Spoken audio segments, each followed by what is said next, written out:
It's like springtime here. I don't know how it is for you guys, but it went from snow and ice and cold and wet and gross to now it's 60 and sunny all week long. It's And awesome. Muddy? And muddy. Yeah, oh, yeah. Of course, it's muddy. It's like... You can't even step off your driveway. Your foot will sink into the ground. Yeah. And our backyard is being torn up right now for projects. And so our dogs want to go out into the fenced-in backyard. So they just, every single time they go outside, they come back and it's like, we got to wipe off the bottom of the dog and wipe off the feet and dig out the mud. And yeah, it's a lot. Yeah, it got to 40 here yesterday, which feels like it might as well be 80. It's so nice compared to 10, 12, what it's been. It was really nice yesterday. So I did a bunch of stuff around here. A tree had blown over. I sent you guys the video from the security camera of the tree blowing over.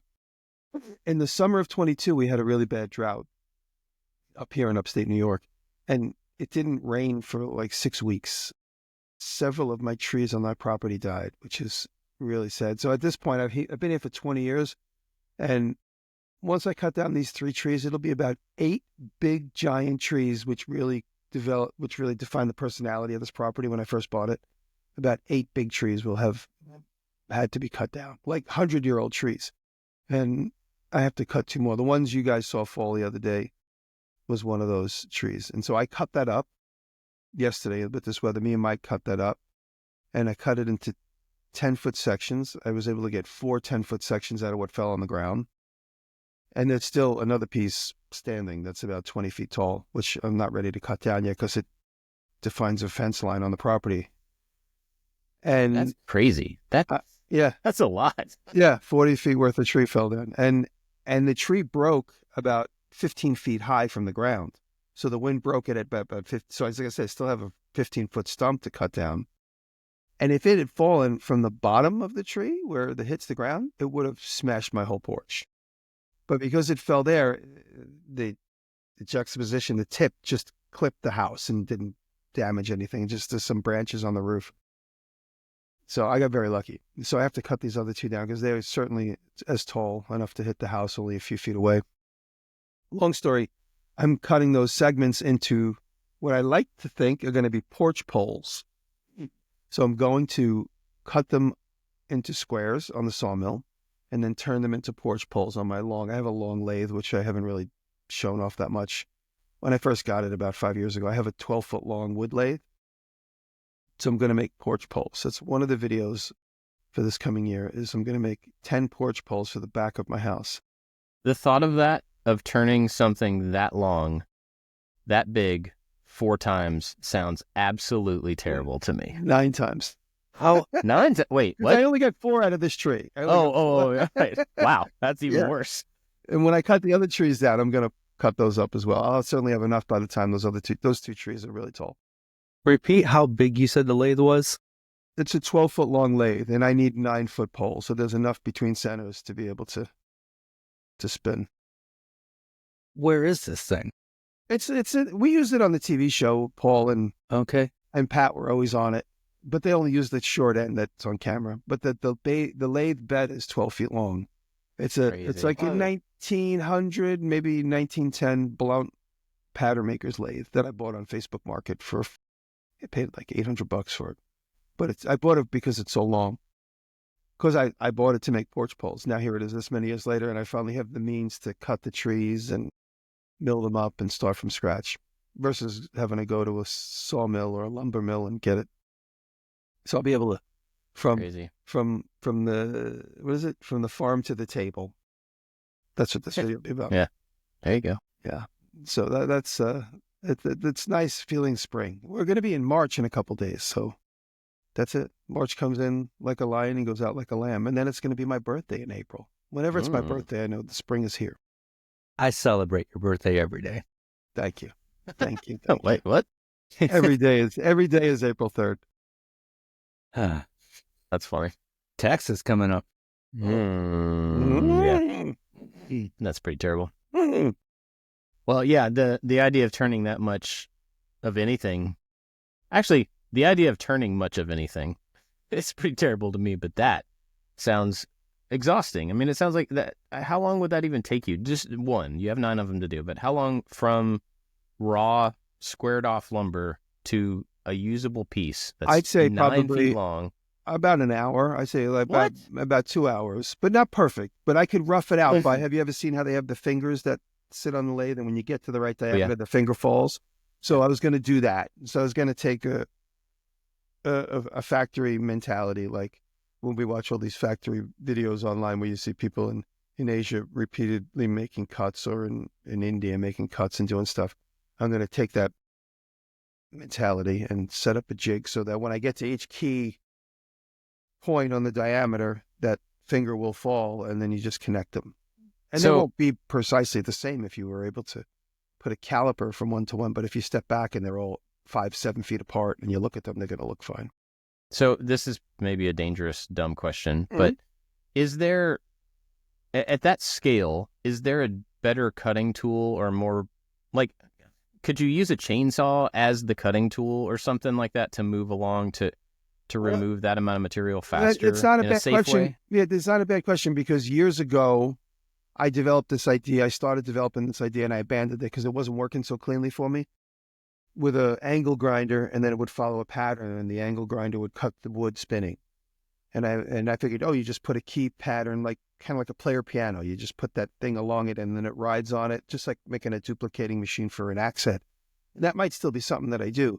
I abandoned that idea because it wasn't working cleanly, and I slept on it, and then somebody else did it. And I think they used a circular saw, which I think spun a little faster and had a little bit more of an aggressive blade on it, so it worked for him. So somebody somewhere in Eastern Europe made the exact same jig that I thought of, but he had success with it. So now I know that it would work with the right speed and feed. So, I mean, I could even do something like that. But the poles will be cut to 6x6s, and then the pattern will be out of that 6x6, like 2 feet up, 2 feet down. So the pattern is only about 7 feet that gets cut, maybe even less, that gets cut into the pattern. So when you start really reducing it and dragging it down to its basics, what you really need, it's not so bad. The only problem is, and I know everyone's going to send me an email on this, is they're going to be solid chunks of wood, which we'll check. And they'll going to get lines and cracks and stuff, which is something I'm totally okay with. As long as it's stable and suitable, I'll leave it. If I have to change one out, I'll change one out. With having the sawmill and that being a potential issue with everything that you use the sawmill for from now on, do you think like a kiln is in your future? Rob is researches a company that sells the drying mechanism that gets hooked on, almost like an air conditioner, but like a more complicated air conditioner, that would get hooked onto a shipping container, and it would cook the air in there to the right temperature. And you put vents and stuff on a shipping container. And I have 2 shipping containers. So Rob's like, let's take one and turn it into a kiln. And he reached out to the company, and we're going to talk about getting free stuff. They weren't 100% on board, but I'm also not opposed to buying one. But at this point, I don't want to jump too fast because I'm not really set up for it. Yeah, right. And then I got the sawmill going into the winter, so I haven't really had a chance to really, really exploit it. Yesterday, we moved all those logs over to the sawmill, which was like an hour-long production, getting them on the trailer. I filmed all of it, so we'll see it.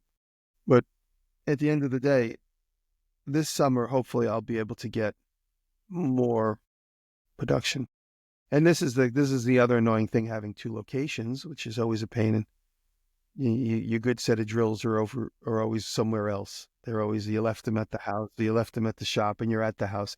And in this case, I bought a brand new tractor. Now the tractor is down the block, and we had to move these logs, so I used my truck to drag them around the yard. If we had the tractor, I could have just picked them up. So I said to Mike, now I need 2 tractors because the sawmill's down the block.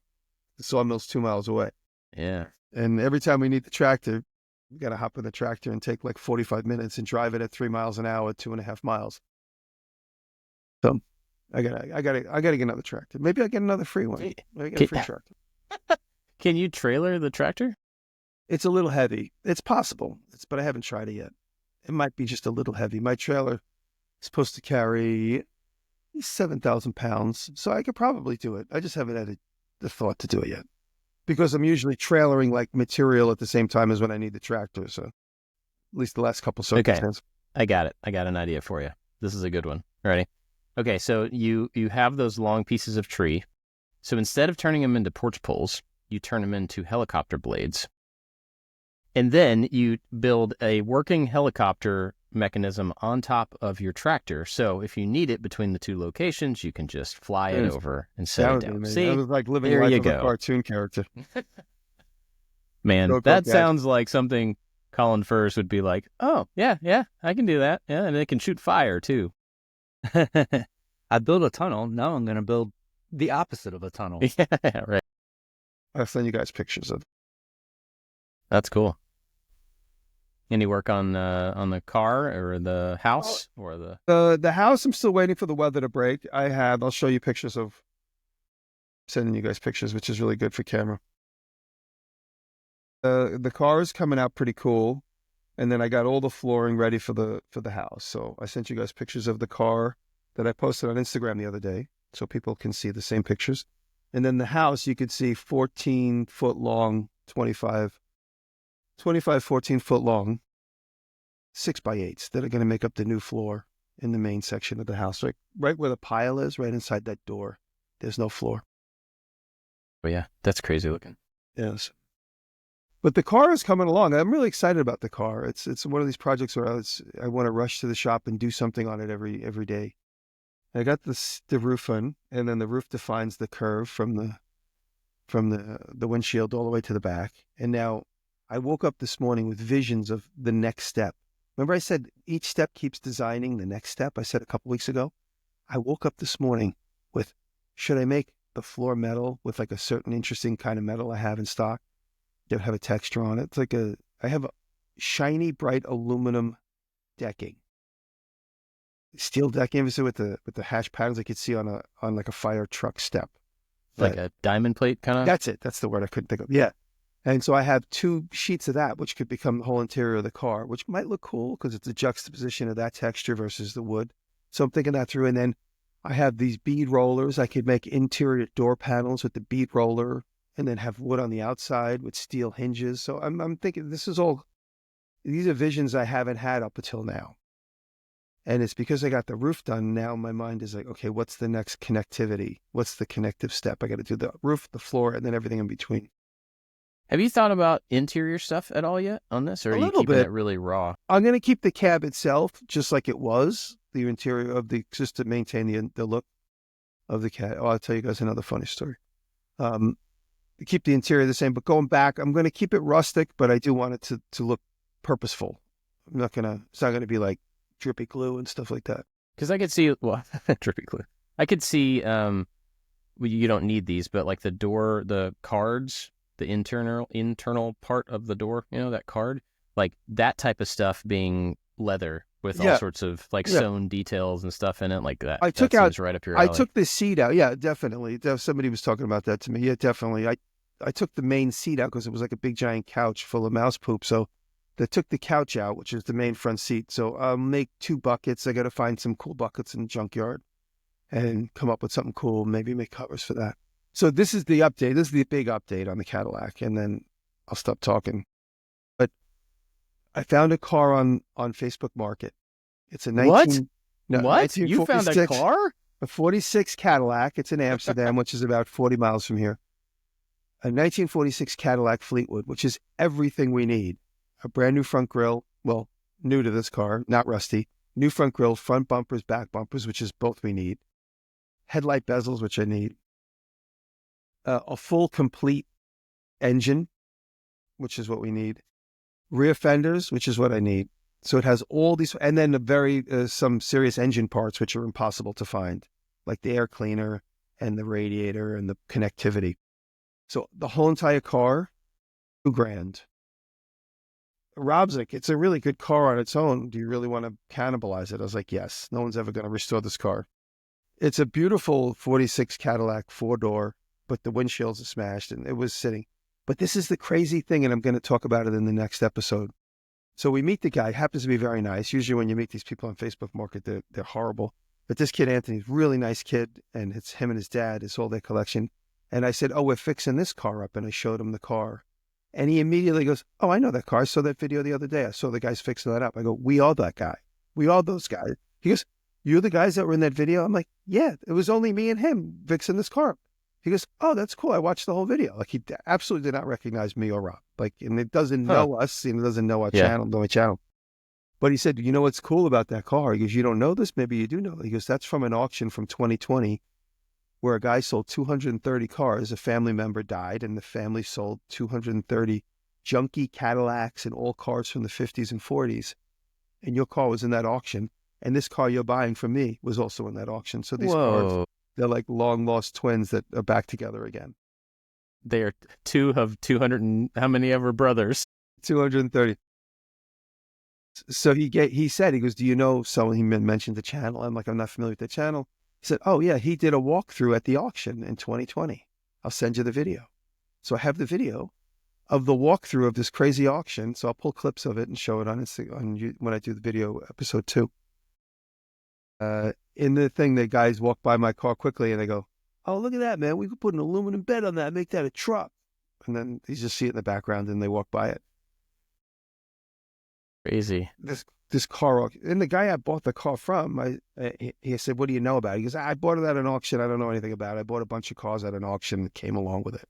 That's the most he told me. But then when I met this kid told me a little bit more about the circumstances of it. So yeah, everything comes back together. That's pretty wild. That's a cool story.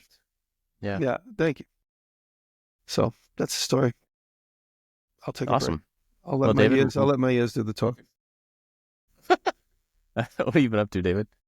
We haven't started filming any new projects yet this week, but I think we're gonna attempt something tomorrow. But I just got back from a little 3-day riding retreat by myself. No wiener dogs, no people. Wow. And it was.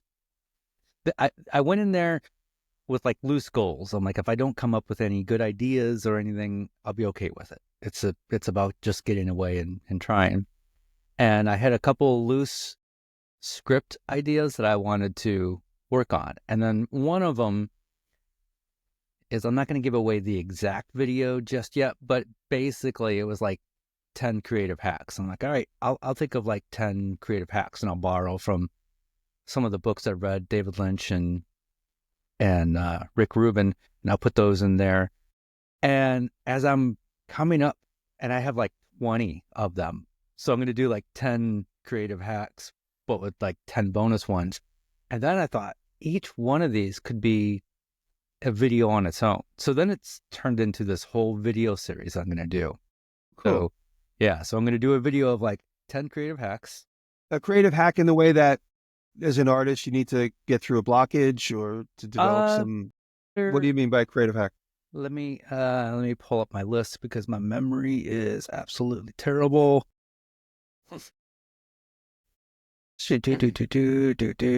Looking for it.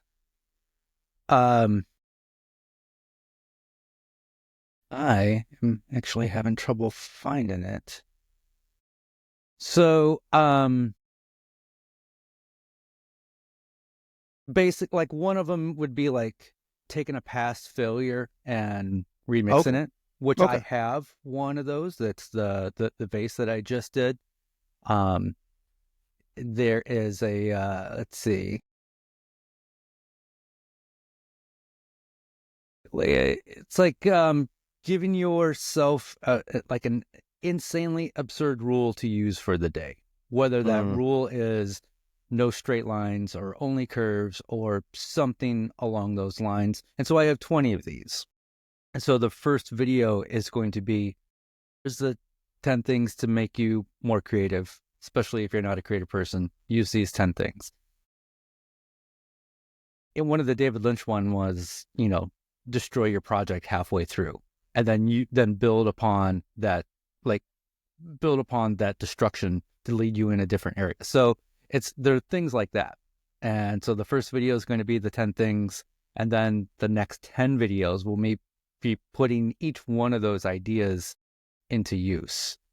And I didn't realize that when I started it, it was going to be a whole video series. It was just going to be one video, kind of like a talking head video, and maybe show some examples that I've done. But now it's going to turn into a whole series. And it's the moment I'm like, oh, I want to do this as a series. I just started coming up with more ideas and it kind of snowballed and I got really excited. It's like when you you woke up this morning and you were excited about the next part of the car, I had that aha. Yeah, this that's is great. going to be a really cool series. That's something to strive for. Is when you're as a creative, when you have that the next day you wake up, you want to go run to it. Yeah, that's jump into it. Especially since I've had a couple projects recently where I'm like, I just want to get it done. I just want to move on to the next thing. You know, the excitement of the project is over. So having that thrill is always great as a creator. So I worked on that, and I realized that 3 days is not enough, because you go in the first day, you get there in the evening, you get food, you settle in, and you're not going to do any work. And then the next day it was like, wake up, do all the work, and then the third day you leave. So I'm like, next year, if I do this again, there's going to be 2 days of writing, because I didn't feel like it was enough. But I'm not sure why I have balloons in my video. Wow, why did that happen? You put your finger. You did too. I don't want to do it because I don't want balloons, but you did. That's that embarrassing. Was super weird. Yeah. Yeah. So I just had anybody who is not watching, all of a sudden, randomly on his video, balloons popped up and started flying across his screen. It was like a congratulations on your idea. Anyway, it was really good, and I'm glad that I got away for a few days just to write and come up with some ideas. I think it would be fun to do like the three of us, we get away and no video shooting, just kind of helping each other come up with ideas or something along those lines. And then maybe we record a 500 episode podcast or something. Let's just shoot for 600. Are we really close to 500? Is that soon? We're like 20 some odd. Okay. This is episode 473. But I was just joking about us putting everything off. That's all. That's what we do. We've had so many great ideas. The Christmas cards, the meetups, it's all going to happen. It's all going to happen at 500. Remember the tour? Yeah. Yeah. The tour could still happen. We could do it all at once.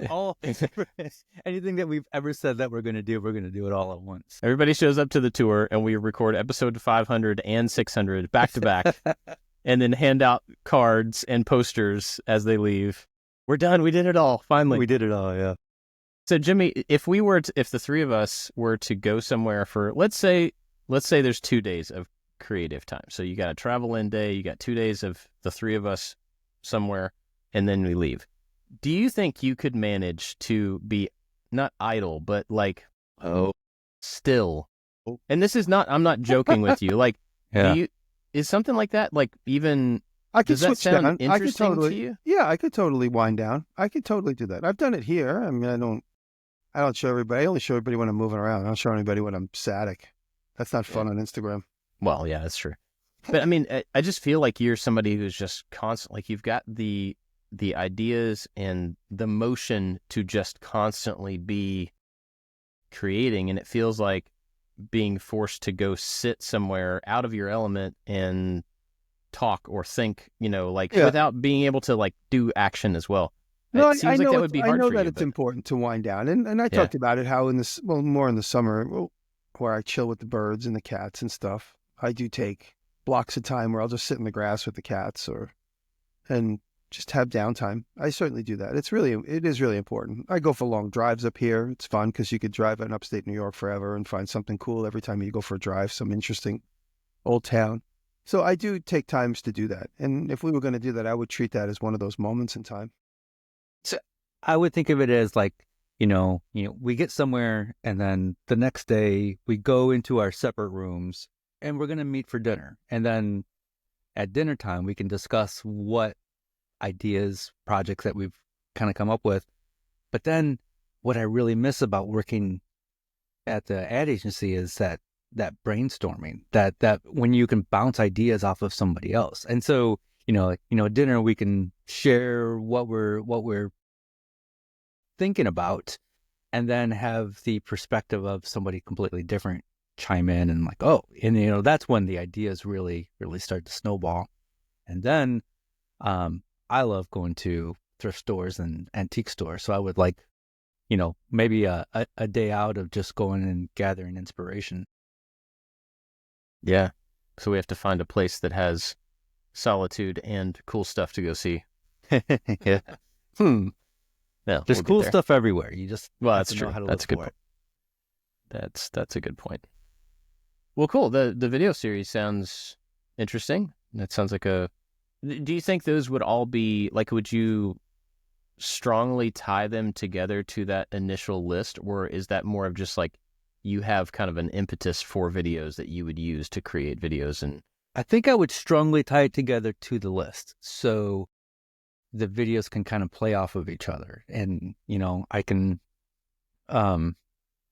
it also kind of allows me to do some really crazy, absurd things, but have a reason to do it, to show why I would make something that's supposed to be functional non-functional, or the opposite, and I think as a series, it would maybe help with views, because some of these ideas are pretty absurd. And so, but if it's tied to a series, maybe somebody sees one video and I'm like, oh, that was cool. What other ideas does this dude have? I'll check that out. And maybe they snowball off of each other. Maybe they don't. I don't know, but it's what I'm excited about right now. Awesome. Cool. Well, let's see, for me, I'm not ready to talk about the project yet, but I yesterday ran into a really interesting thing. Like, let me figure out how to say this. Person, place, no thing. This is a thing. It's an idea. So when we come up, I'll speak for myself. When I come up with ideas for projects, there's usually some little piece in it that I don't know how to do yet, right? There's something that I have to design, that I have to figure out how it works. I have to, whatever. But those things feel like they're all usually derivative of something else that I've seen, something I've done. I have a context for, I can figure that out. I'll get to the minutia of how it actually works in the process. And I don't get stumped by those things a lot. And I think that's because I don't get challenged enough to figure something out that I don't have a context for. I don't know if that is too general.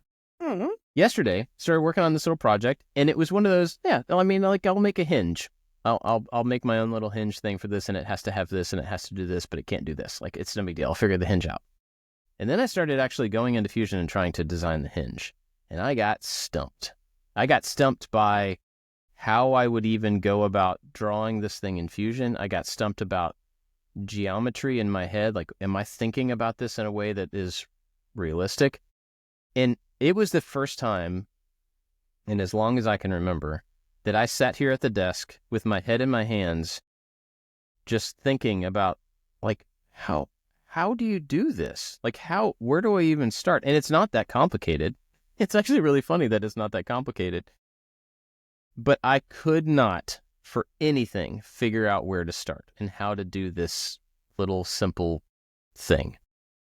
And so I went, and I couldn't figure out the words to search to figure out how other people would do it. Or, I just didn't have anything to start with. And so I spent a long time sitting here just racking my brain, and it felt good. It was frustrating, but it felt really good to just be like, I don't know. I don't know where to start. I don't know what exactly I'm going for.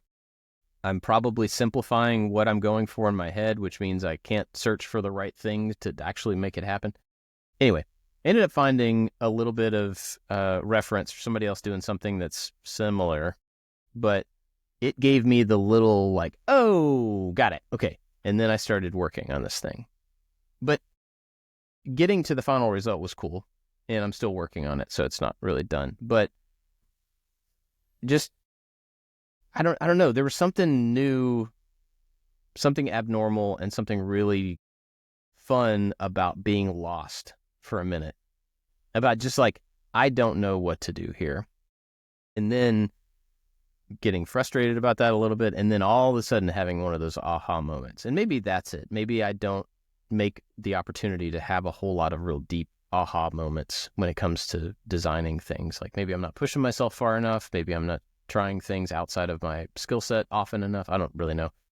But anyway, yesterday was interesting for that because I just haven't had that kind of block for a long time. The other thing that's kind of new recently is in the last, 3 or 4 days, I've had, for the first time in a long time, a certain amount of stress about making videos. I've, last year or so, I've slowed everything down. I've done things that are just like immediately interesting and useful, and there's been a lot less stress to it and a lot more kind of free flow. And in the last couple of days, I've got a couple of videos coming up that are going to take just a lot of time to do. So there's just a lot of built-in time. I'm also shooting course stuff, and it's behind schedule, but I'm still trying to get it done. There are sponsors attached to these videos that can't slide because I also have sponsors next month that I have to there's stuff starting to stack up, and it's not a big deal. Like, everything's fine. I'm not really that stressed about it, but it was the first time in a while I kind of looked at all of the things coming up and get all this done. Like, I haven't had that in a while. I really like not having that feeling. And it's just a season right now where I'm trying to do a lot of things. But then, there's also a bunch of other stuff that I want to do. I want to continue next versions of a few ideas. I'm working on some writing and all of this stuff that I'm intentionally pushing it down the road a little bit. Like, I just can't fit it all in right now. That's all right. But I am up against a few things that have to be done right now and in the next month. I think that, was kind of a new thing for me to feel again. I used to be under the gun, felt like I was under the gun all the time, and I hated it. And so I haven't been back under the gun in a little while. Still not a big fan, but that's where I'm at. But so I'm working on this little secret. It's not a secret, but it's just not really that interesting until I have something to show for it. Okay. So it's a little mechanism. So I've got that, and then I'm working on a piece of furniture for the end of the month, and been shooting more course stuff that's moving along pretty well. And it was interesting yesterday too, because this thing that I could not figure out how to do, I figured it out in Fusion. And my first thought was like, oh, I can add that to the course, because I had like a legit aha moment that I can translate into the course. I just got to figure out where to go back and stick it. So that was kind of cool, be able to share that stuff with other people. Well, another little thing that I maybe this is a tip or something that I realized I was doing without realizing it. I realized after the fact that I had been doing it for a while. Somebody asked me about it. So I've been 3D printing a bunch of prototypes for different things and videos for a while. And I intentionally started swapping filament colors in between my tests so that version 1 was orange or whatever. Version 2 is black. Version 3 is blue.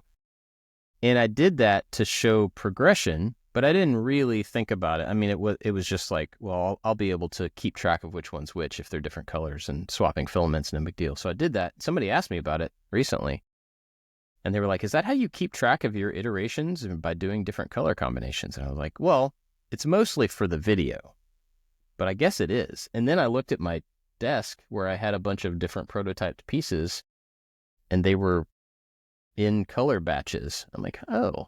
So the tip is to people, make sure that you are swapping filament colors from part to part and from iteration to iteration, so that you can keep track visually of what is what and which version is which version. And, it kind of helps you give a progression. Because I'm looking at this stuff I was working on yesterday here on my desk, and it's all in different colors. And I remember yesterday swapping colors to make sure that I knew which version I was making. So anyway, just a little tip.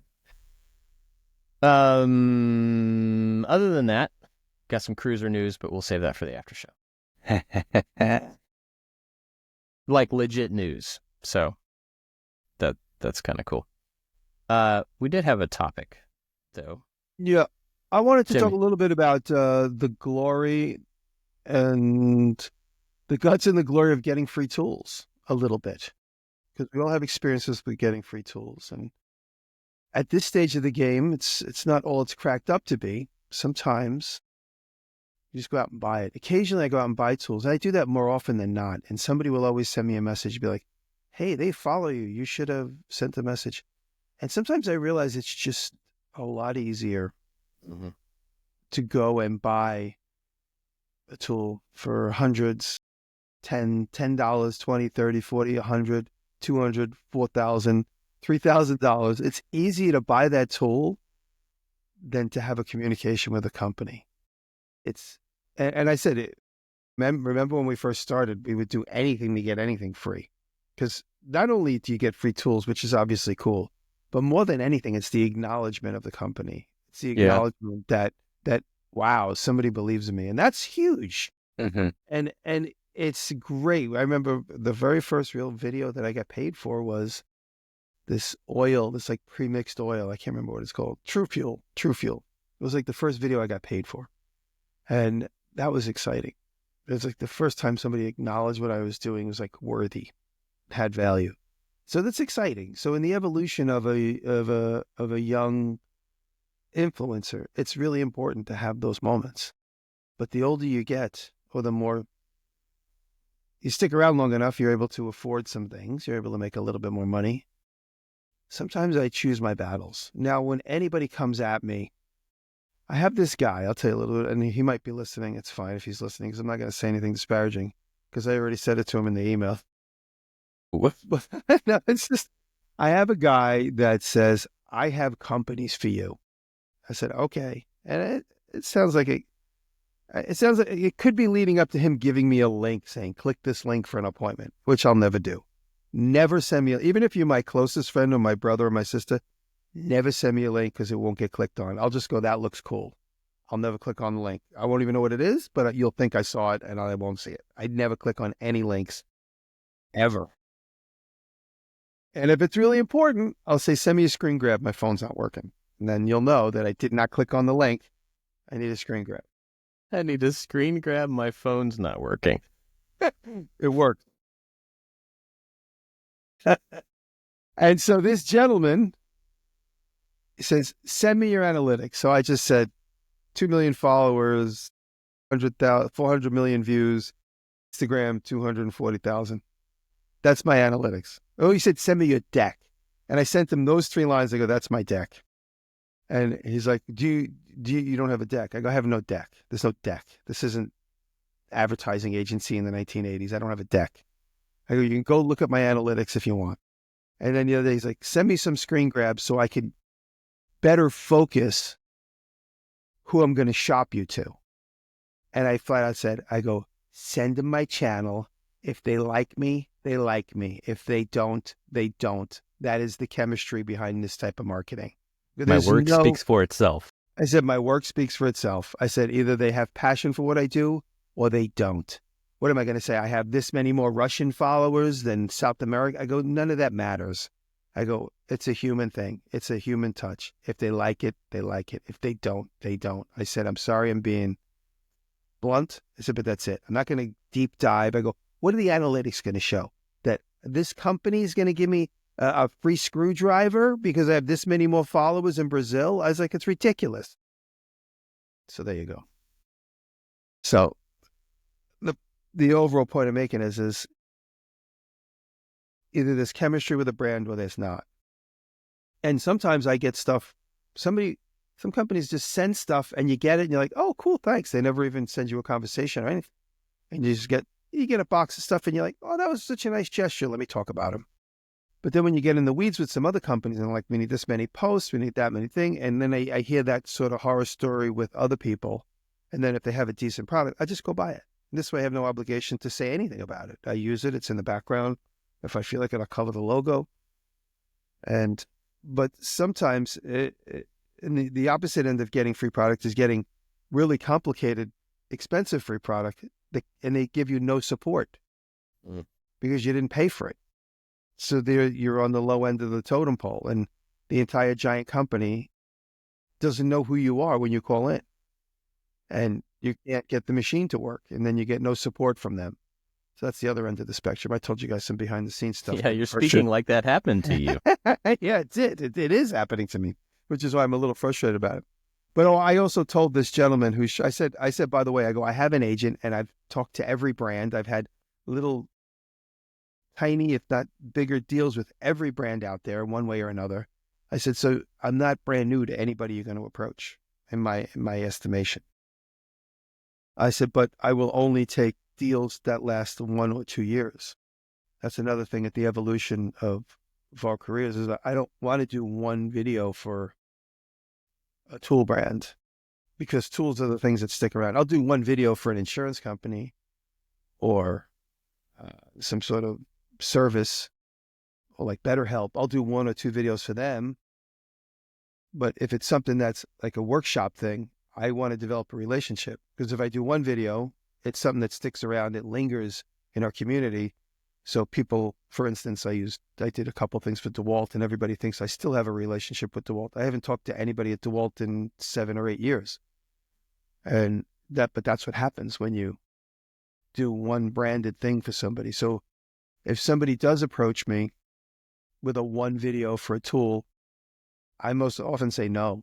I mean, there are numbers they could say which would get me excited, but but the payment side of thing, that adds a whole nother dimension to it than, just getting a free thing. I mean, I know all of us, probably a lot of people, even with very, very new small channels, will get these emails. As soon as you get your email circulated, you will start getting emails for like, hey, here's our free blank, just insert random object.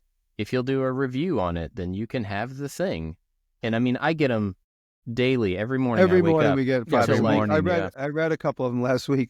It's like, smart blinds or LED flashlights or bird feeders with a camera in it. It's just like these random things, lip gloss, like all this random stuff. And they're just shooting out because it's cheaper for them to give out. Forward me the lip gloss one. I did. I sent it to you. I sent you a screen grab of it. But it's cheaper for them to send out like a free tube of lip gloss than it is to actually look for somebody that it would make sense to pay to really promote it, because it's just how it works. It's just, there are so many creators. It is so free for somebody to create a piece of content to put out there in a lot of cases that, it's just easier for them to kind of shotgun blast these emails. Now, even when you get into the more specific tool brands where they're not trying to send out like a $5 thing, they're sending out a $1,000 machine or whatever. You still look at that and you go, yeah, it's a $1,000 machine. It's a $1,000 retail machine. Their cost on that machine is probably $200 or something.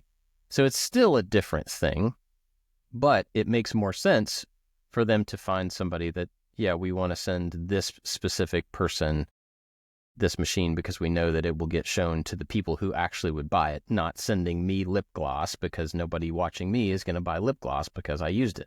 I don't even know how you use lip gloss. I can show. So anyway, but the whole free tool thing, I think what we were kind of talking about beforehand is that I think there's a lot of pitfalls to it that are not as obvious. I was telling the two of you beforehand, I'm working with a company right now to get a free tool, and it is a very, very expensive free tool. And it's also a tool that is new to the market. Nobody has seen it yet. I'm excited about getting this free tool because it's going to, I think, make working on the Ghia faster and more exciting. And I think will give me an impetus to like push that thing along. And part of that is even that this company is asking me to commit to using this thing in 4 videos over several months. And in my mind, I'm like, well, I don't want to be locked into that. But then I'm like, actually, that would be really good to have something external to lock me into 4 videos of working on the car over the next several months. That's a weird tension that I could put on myself, but I don't. But if I sign a contract saying I'm going to do that, cool. Now I get to justify that time to work on the car for me. So that's part of that. But anyway, we were talking beforehand, and the contract that this company sent, it's just like their blanket first contract. We're going to send you this machine. You do these types of things, and here's all the verbiage. This is a very popular company that I know a lot of people have signed this same contract because they get a free machine. They get a free thing that seems like they will use it. But we started reading through this contract, and I had my agent look at it, and he came back with a ridiculous number of things to change. And most of it was about using my likeness, having like perpetual use of my likeness. So he was like, don't sign this unless you just want to find yourself on a cutout in Lowe's at some point and get nothing for it. Oh. There's a really open-ended bunch of statements in it. And so he modified the contract, sent back a bunch of stuff. They were cool with it. Like, we changed it. It was not a big deal at all. I'm excited about working with them, and I think it's good. But that, I think, should be an example to people that when you get a free thing, truly nothing is free. So when you get a free thing and you just sign a contract that you're not really willing to read through and really think through all the way because you get the free thing, you may not be aware of what you're giving away. Now, that may not matter. Nobody may ever use my likeness, put me on a thing, use me in an ad without my permission in that case.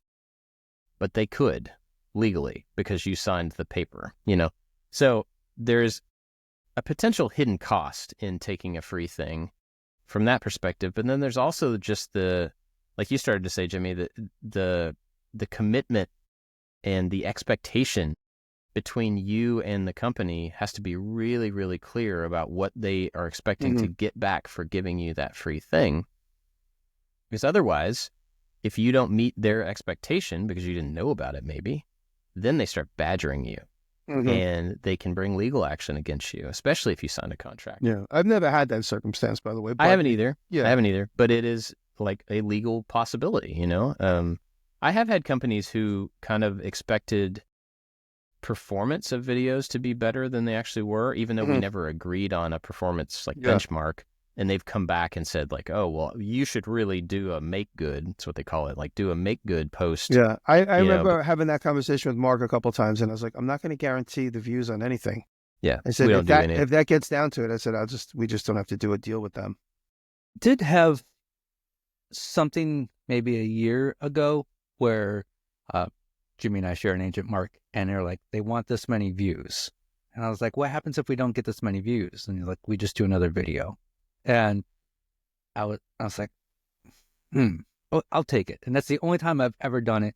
And luckily I hit that view Truth count. be told, I did the same thing. Yeah, okay. It might have been the same client. I don't remember who it was. I don't remember who it was either. They just said it was the trigger. So it's like, if you get the money up front, I was like, okay, I'll take the money. If it doesn't hit the goal, I can't guarantee it will or it won't. So I still got to pay, but if it didn't hit the goal, I just mentioned them again in another video. Yeah. So I think that's what happened. That was the only time I ever did that, because it was an easy version of that versus like, you don't get paid this much. You get this performance things. I was like, So basically, like, there's a chance you might have to do 2 mentions versus 1 for the same money, and it's really no skin off your back when you look at the product if it's something that's suitable. I can't honestly remember what it was. Yeah, I mean, a lot of that does come down to like, if it's worth it. I mean, I've had things where I've done like make good, Instagram posts and things when there weren't enough views, but that's only because my agent would come back and say like, this thing didn't perform as well. Do you think you would want to kind of throw them a bone and do an Instagram thing to kind of make up for it? And I've done that in a couple of cases when it's a company that I want to continue to work with. And if I leave them hanging a little bit, we have no future. If they see that I'm willing to like do a little bit of extra to keep the relationship there, then it's better long term, But as far as the free thing, just getting free material, when there's no money involved, for me anyway, it's a really different beast. Like I don't take free tools very often, if that's all it is, because I know that the expectation is probably a little lopsided. And I have kids I have to feed, and I can't feed people with like a machine that I can use in one video. You know what I mean? So I don't do that often. When I do, it's like the Thunder Laser. I don't know if this is like uncouth to say, but like they gave me that machine, and it's a ridiculously expensive machine. And I did that because I researched it, seemed like a really good laser. I was looking for a new laser. It was one that I would never spend that amount of money on to buy. And I'm like, well, I mean, this is my chance to get that machine and have it forever. And as long as the expectation from their end is not out of question, and it really wasn't, it was totally reasonable. So I did that, and I love that thing, and that's my laser. Like, I don't have any interest in finding another laser from another company. Like, it's awesome. So it's like when the value of the thing for me is so high that I just would never justify spending that money myself. As long as the expectation from their end is not out of reason, then like that's the time when I will take free things. That's a good example. Thunder gave me a laser for one video, which is great. It's a great machine. I have no problems with it. But I was trying to develop a relationship with them, and they basically ghosted me. So that's why I never show how I cut my leather bags anymore. In the beginning, I was trying to develop a relationship with them in good faith, showing their logo a lot and showing. Now, anytime I laser cut something, I don't show their logo because I'm developing a relationship with Aeon Laser, because they see the value in an ongoing relationship. And my Aeon machine is coming in any minute. But I took the Thunder laser for the one video. Mark was like, they're not going to pay you. I was like, I'll take the machine because I can make 75 handbags on it, which is what I did. And those handbags are $500 each. I certainly made some really decent money with that. So Thunder, thank you for getting me jumped onto a decent quality laser. But I need a relationship with somebody. Yes. That's willing to get involved with my family and basically make me part of their family. And they could call on me. That's the one thing that drives me crazy is a lot of these companies literally drop the ball where they have me as somebody who's dying and willing to be a mouthpiece for their product, and they just completely disregard you. That happens quite a bit for some reason. Much more than you think. And I think a lot of it has to do with, like, in the beginning, there was such a huge excitement with influencers and people getting on board with this, like, I think it's turnaround. It's this low calorie, low value, low bar entry to a whole new marketing scheme. So people were really excited. But then you say turn around with the personnel at the companies. Yeah. That's true too. That happens a lot in the TV business where everything's hot and heavy. And then they're like, this is Michelle. She's going to be your new account executive. And then you have your first meeting and they're like, so tell me about you. What do you do? I'm like, I have a contract for this many tens of thousands of dollars with your company. So I have a big laser. I would never pay $13,000 for a laser myself. And this company gave me this laser to use in some videos. I'm like, okay, this is amazing. And you want to build that relationship because it seems like a huge investment for these companies. You know, I made my commitment, and then like a year or two later, I'm like, oh, I want to upgrade the software. They have new software, and I can't do it the normal route because of serial numbers and stuff like that. I tried to do it all online, and it doesn't recognize my serial number or my machine. Jimmy was talking about this before we hit record. So I'm like emailing my contacts, and like over months and multiple emails, nobody replied to me. So I can't get support on this huge machine. Mm-hmm. And I'm like, okay, I guess we don't have a relationship. So then I took another free laser recently, and it's just nice to be able to have somebody to talk to. I can send an email out and get an email back that day. It is crazy that I have this huge machine that I would never buy, but it's absolutely an amazing piece of machine. But I can't get any support from it. I know I could sell it. I could make a lot of money. I could buy. Would they get support? That's a good question. Because it's that's tough. A lot of these digital. That's one of the things is a lot of these digital tools, CNCs and lasers. You can't get the software, or you can't register it without purchase. Without a yeah, it's really weird. So they make them really hard to transfer ownership. I don't know why that is with some of these digital machines. The reason this whole conversation came up is because I reached out to a company online to buy a very expensive piece of equipment. And I said to their Instagram, I said, hey, I want to get a quote on a machine. And then they see my followers. Maybe they didn't know who I was, but they researched me. Now they know who I am. And they basically ghosted me. And I said, what's going on? I really want to quote on a machine. So eventually, through some series, this is over the last month, I finally got on the phone yesterday with the owner, 2 days ago, with the owner of the company. He called me, and then I called him back, and he's like, look, the conversation opened up like this. Look, we don't give away free stuff. I just can't afford it. That was what he assumed I was calling for. And I said, I want to buy the thing. I'll pay for it. I said, I have the money at this point in my career. I'm not asking for anything for free. And he went, oh, like you could hear him sigh for relief, like the conversation wasn't going to be him trying to let me down. And as the conversation progressed, he started to, and then he revealed what he knew about me. I thought he didn't know anything about me except for like my on-screen analytics. And then he realized, I watched this video, I watched that video. He goes, I love what you do. I think it would be a good fit if we work together.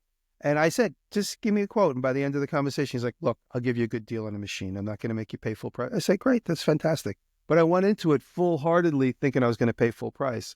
And by the end of the conversation, we might have a deal. I think we have a deal. And basically just a handshake deal over the phone. They're not in this country, so it's can't meet him and shake his hand. But I'm going to end up with this new machine. By going into it willing to pay full price, I set a precedent of like, I don't want freebies, basically is what I said to the guy.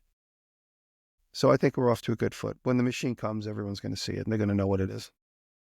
Yeah. I mean, there's the type of machine, I think, has a lot to do with it. Like that thing that you're talking about, and you told us the numbers and the situation and everything beforehand. Like there's no way that a company like that goes and just gives away those machines. Like they don't blast out an email that, do you want our smart blinds or our this machine? It's not an X-Carve. So, that's I think a really different beast. You have to pursue, if that's a type of thing that you really want to use in your work, you have to pursue them differently than you would just be like, hey, 3D printing company who makes, $99 3D printers. Can I have one for free? Because to them, it doesn't cost anything. It's just free exposure for them to drop a machine. But that relationship, it's going to be like what we talked about before, where it's just, they're not going to support you. They don't really want anything long-term. You were just a way for them to get their machine in front of some people. The opposite, I think, can be true. When you start investing in a company and you either are willing to buy, like you were, or you actually have bought some machines, and then you say, hey, look, I really like what you all do. I've bought these things. Do we have a way that we can work together? That is another way to go about it. But that takes some investment on your end. Like me and Prusa, who makes 3D printers, I love their printers. And I have bought them. I bought many of them. And I would buy them every single time. When they come out with a new printer, I buy it. Now, they like me. I mean, they like my work, I guess. But I don't know if they like me. But they're really cool over there. They like you. And they also send me printers that I don't ask for, because they know that I'm going to show their printers because I like them, and it's a natural thing. And so I have this weird mixture of like half of them I've paid for and half of I haven't, and they just like occasionally show up. But that's a really good fit.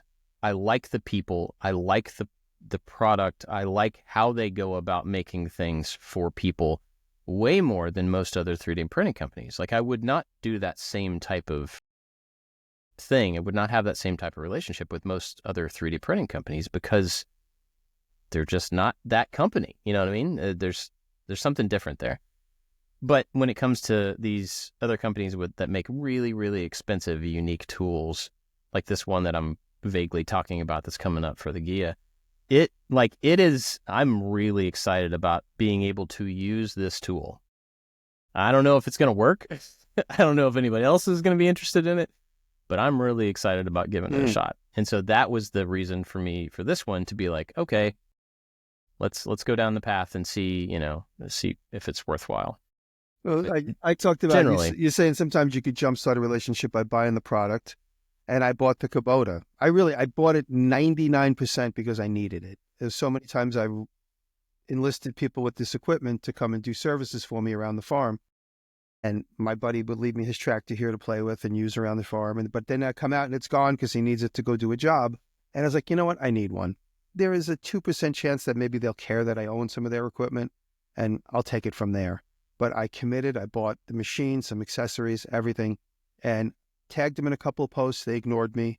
I met one of the key marketing people at the Vegas show that I went to.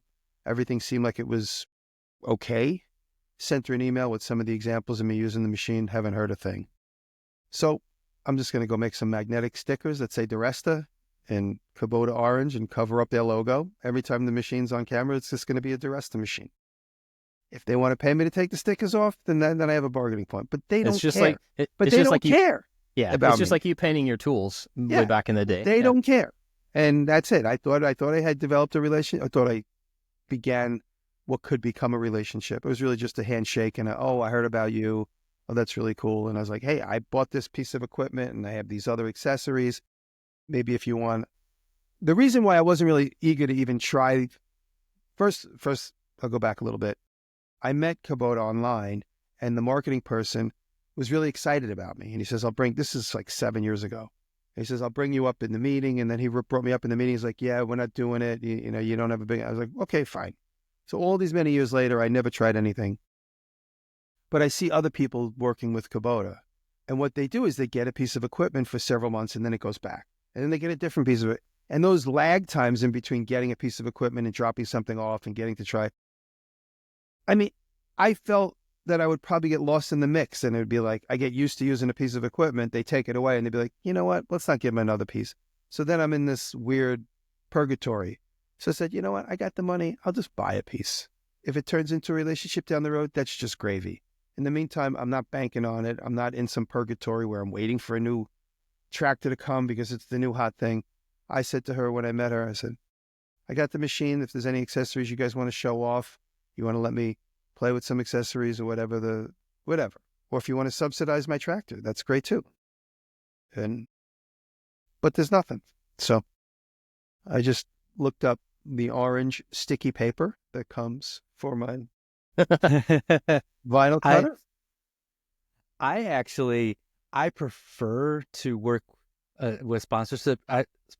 I prefer to work with companies that aren't tool companies or not woodworking related because I don't enjoy the obligation of showing off tools.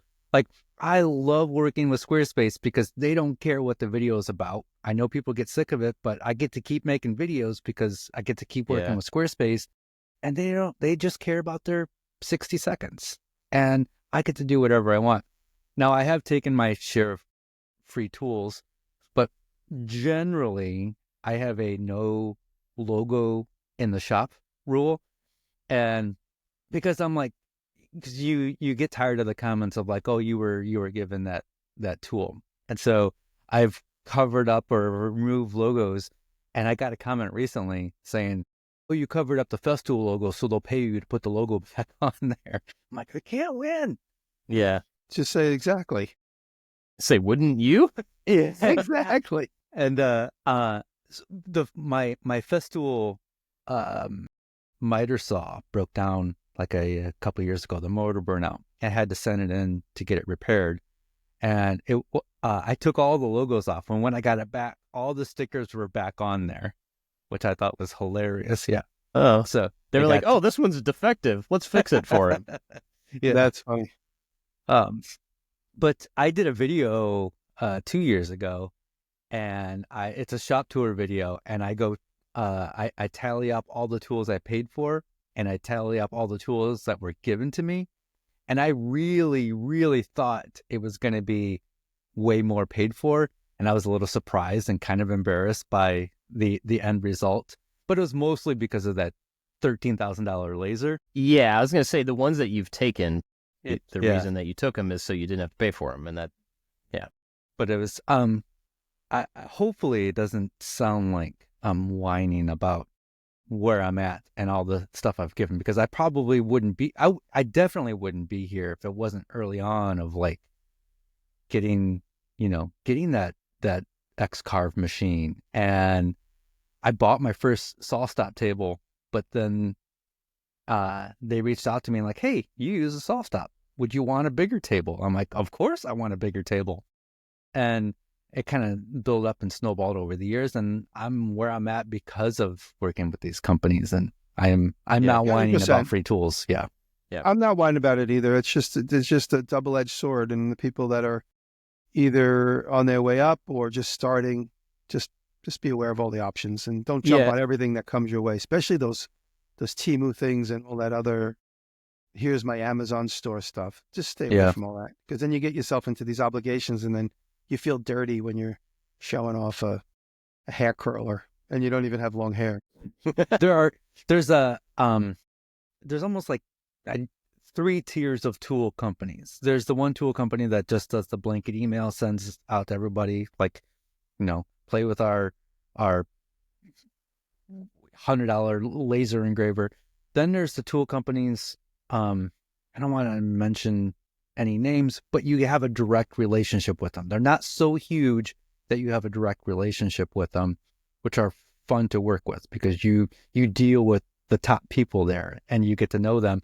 And then there are the DeWalts, the Milwaukees. You don't deal with those companies directly. They're like insects. You deal with their agencies with no souls. Yeah. Those companies. Yeah. I did something with DeWalt way back when I was at the other house. And you never talk to anybody from DeWalt directly. You talk with their ad agency or the marketing agency. Mm-hmm. And you'll never develop a relationship with them because you don't get to know the people. Did I tell you guys my funny Milwaukee story? I could care less about Milwaukee, so I'll tell the story straight up. Sure. That's why we're here, is for the stories. So we did the TV show, and one of the producers is like, "Hey, what tools do you want?" And I go, "I don't care. It doesn't matter." I go, "They're all the same." He's like, "Oh, okay, great. We did a deal with Milwaukee." I'm like, "All right, whatever." So Milwaukee sent over a ton of stuff. They ended up on my Netflix show, the show that I did with the guys, and it's all Milwaukee stuff, which is great. Which is why I have Milwaukee tools. I didn't buy any of it. It was all given to the TV show. The TV show went out, and then everybody got the flotsam and jetsam that was left over. And we all took a set of tools and toolboxes and stuff. But toward the end, one of the guys on the show is like, "Hey, the marketing girl at Milwaukee wants to talk to you." This is before the show was just about to end. I was like, "Oh, great." So I get on a Zoom call with this young woman, and she's like, "Hey, the show seems so exciting. We're really excited to see when it comes out, and we're really proud that we're on the show." I was like, "Oh, that's cool." And she's like, "What does a deal with Jimmy Diresta look like?" I go, "I don't know, $100,000 a year and a bunch of free tools." I said, "Something like that." And, I said, if the tools are in my shop, they'll be in every video." She goes, "Oh, she's like, okay, bye. We don't pay anybody. The owners of our company think it's unethical to pay somebody." I go, "What? Okay, you're paying people with free tools because you know that they would take free tools. That's a pay. Well, we just think it's unethical to pay people to advertise." I was like, "Do you pay for trades, for pages and trades and stuff like that?" Like, "Yeah, we do." I go, "And by the way, I looked at your YouTube channel. You have these actors. You're paying them to." I go, "What is this? No difference than?" I go, "I can't pay my mortgage with free tools."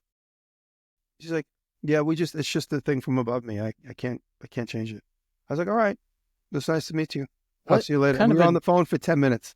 What deal was she expecting there to be if they... That doesn't even make any sense. Like, what was she expecting? I from my mouth to God's ears, that's the truth. I told her what I said, and she's like, "Yeah, we don't pay anybody. Just so you know, we don't pay." I go, "So everybody I see online with Milwaukee tools, they just got the tools and no pay." I can't believe that, because there were some really heavy hitters out there with Milwaukee stuff, and I don't think they would just take free tools. So I just said, "Okay." I said, "I guess this conversation's over. Have a nice day." And I got off the phone with him, and I went right to Instagram and I blocked him, because I don't want Milwaukee tagging me in clips from the TV show. It was before the TV show was out, so we didn't know what kind of hit or non-hit it would be. So I didn't want them being like, "Oh, here's Jimmy Diresta using our tools on Netflix." Yeah. So they're in the pile of blocked tool companies. There's a few there. One of the things that I learned, and Bob kind of mentioned it earlier, is if you're out there making videos and these companies give you a contract, that contract is not the end. It is not solid. It is not written in stone. You can have it changed. Recently, a company wanted to send a contract, and I said, "I can't. I don't want to. Let's do a handshake." And they're like, "Okay, we'll do that." And I got a handshake deal, which is, I don't want there to be contracts because there's always it has to go through the agent, and the lawyers have to. This makes it more complicated. Yeah, let's just do a handshake. But what I learned early on is everything is negotiable. Nothing is set in stone, and that first offer that you're given, whether it's money or exposure or whatever, it's all negotiables. And that is the thing in their best interest. That's what they give you first. It's not in both parties' best interest. Yes. Right. So that's why also too, and you'll notice in a lot of videos, I'll intentionally grab a Milwaukee and I'll intentionally grab a DeWalt in the same few minutes. Throw it on the ground. In the same few minutes, yeah, of course. But in the same few minutes, I'll grab those different brands so people know that I'm not loyal to any one brand. That being said, if Milwaukee comes along and wants to pay me, I will unblock them. So if anybody knows. Everything has a price. Have you seen like the Milwaukee and DeWalt drills where they're connected to each other and they turn it on and let them fight? Yeah. That's crazy. Yeah. Well, I think in this just general thing to people, what I wanted to say to people that are just getting started, who are starting to make content and they're starting to get those offers from, laser companies or lip gloss companies or whatever, just be careful about taking free stuff because it's free. There is a trade-off for everything you take. There's an expectation on the other end. Obviously, there should be. There's an expectation on the other end by the person who's giving you the thing.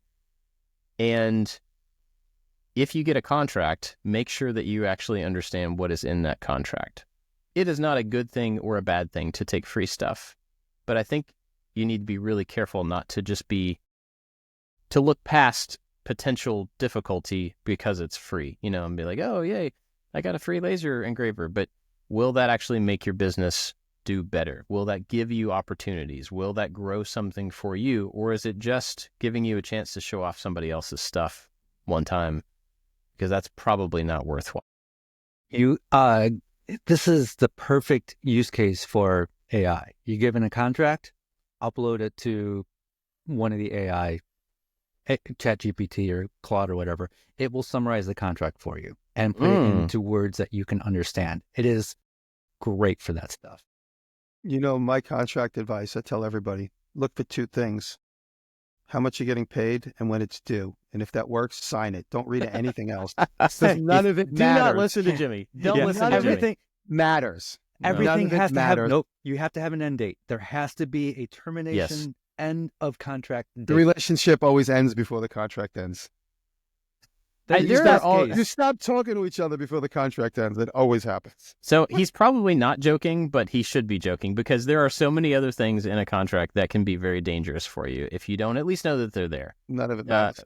How long they last, what happens, this is a big one, what happens if the company feels like you did not keep your end of the bargain up? So you just delete their email and block them.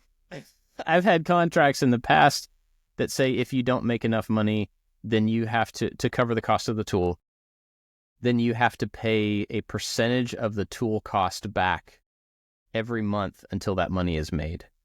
Some people want recoup. If there's they want recoup, yeah. And there needs to be a limit on that for the total value. There needs to be a limit for time. And this stuff sounds confusing, but I am not a lawyer. I don't like reading contracts. I don't understand all this stuff. I have somebody that helps me with it. But your suggestion, David, of having something summarize that for you is excellent. That is super smart, and I have not thought of that, so I'm glad to know that.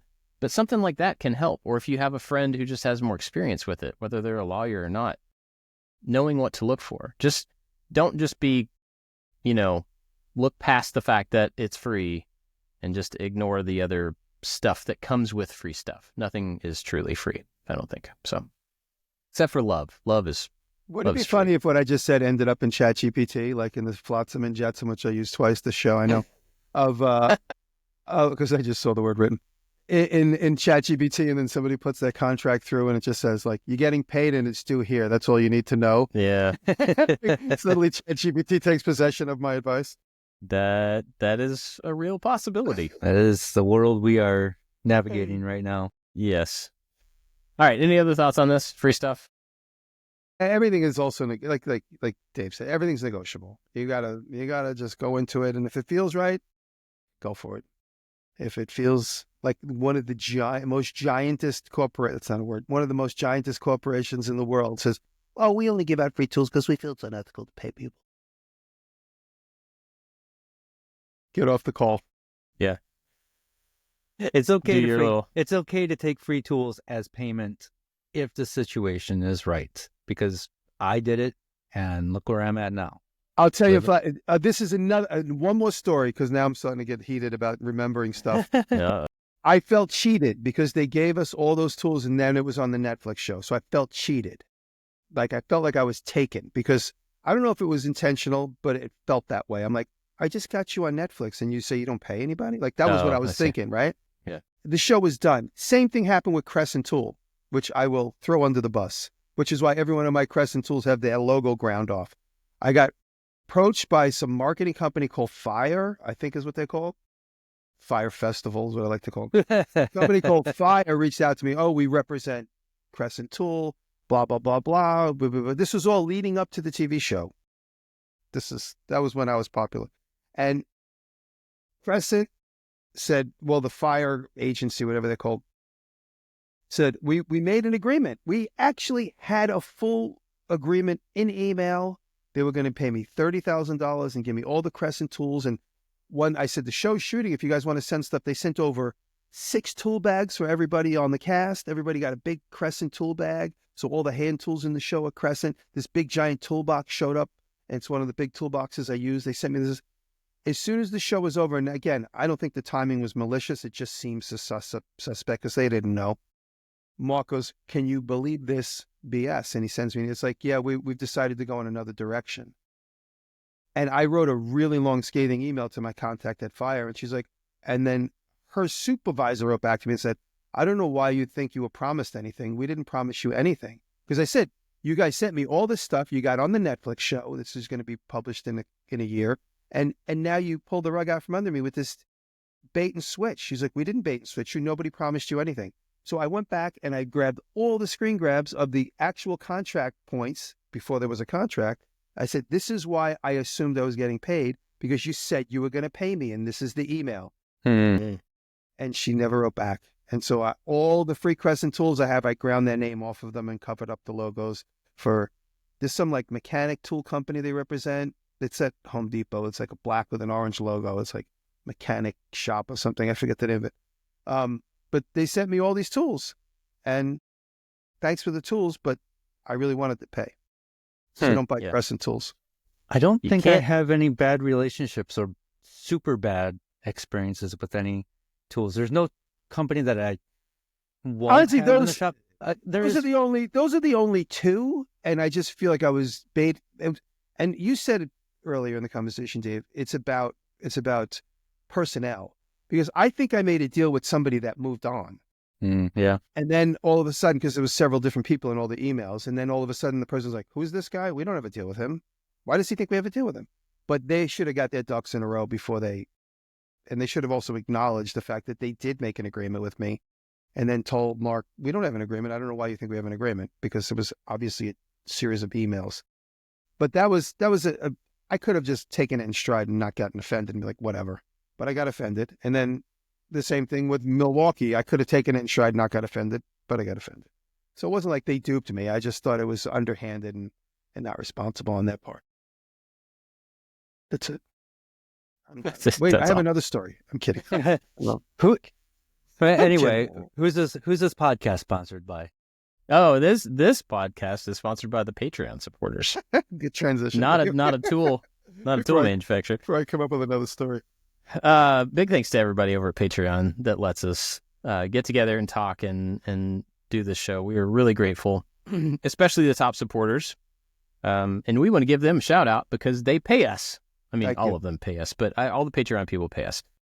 Big thanks to the top supporters that go above and beyond, and they really do make a big difference. That is Nick Ryan, Corey Ward, Albert's Woodworks, Works by Solo, Chad from Mancrafting, Rich at Low End Design, Odin Leather Goods. Do you ever have a time when you do something from muscle memory and then in the middle of doing it, you realize that you don't know what you're doing? Mm-hmm. I just had that. I don't remember reading.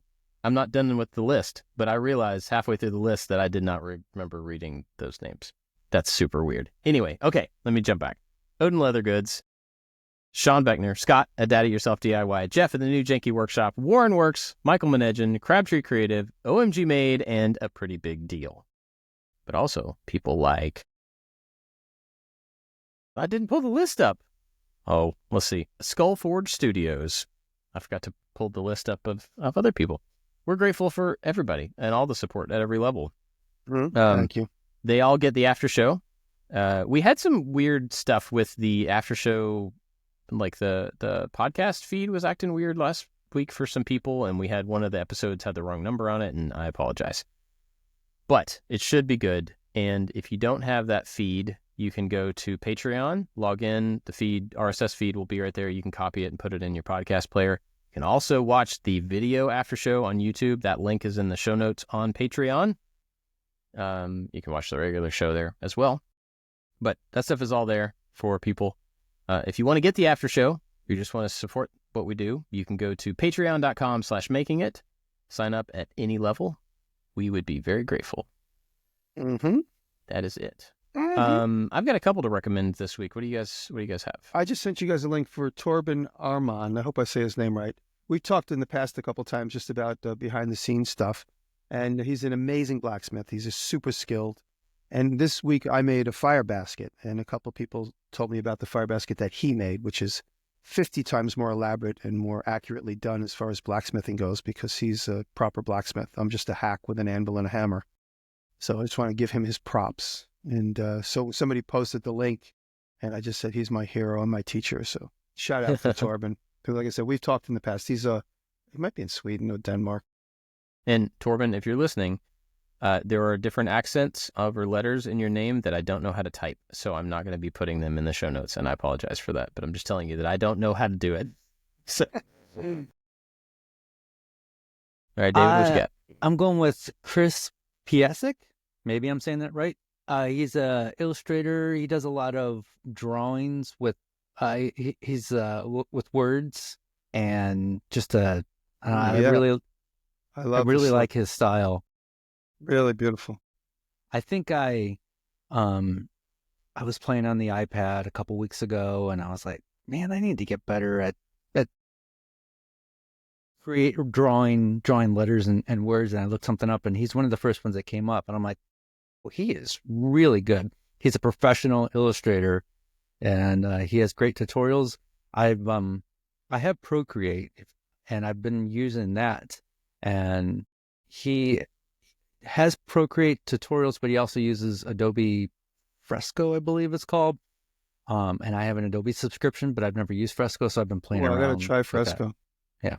You know what? You talked years ago or months ago, maybe a year ago, about the Adobe Shape Creator. Is that what it's called? That one tool? An Illustrator. Yeah. Yeah. And the other day, John Krupoff showed me how to use it, and it is an amazing That's tool. a game changer. Yeah. It's a game changer, although it's been there probably for 15 years. Yeah, but I always go the long way around to create shapes, but now I'm going to definitely use that. John gave me a 2-second tutorial, and I was like, I remember Dave mentioned this years ago, and it's really amazing. So if you do, look up the Shape Creator video. There must be one online.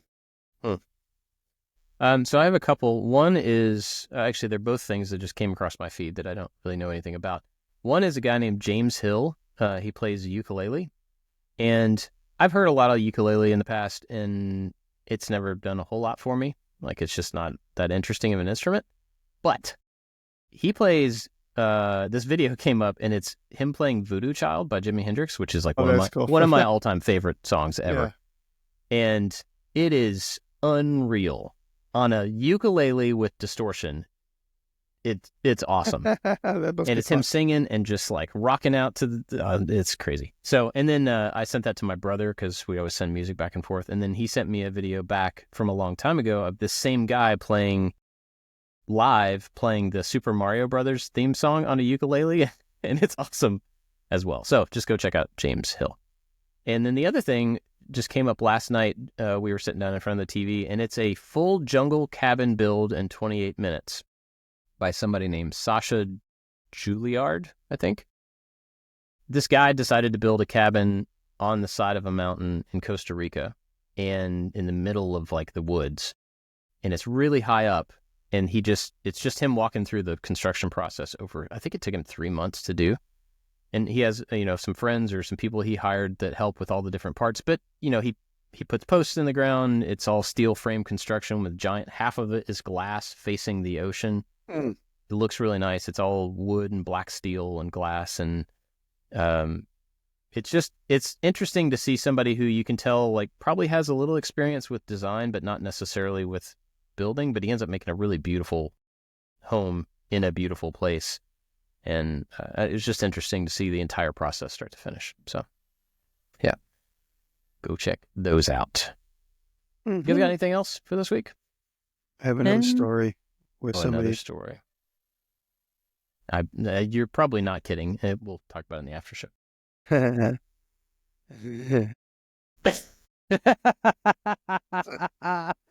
Oh, man. I'm done. All right, cool. Well, thanks for listening, everybody. We'll catch you next time. Thank you.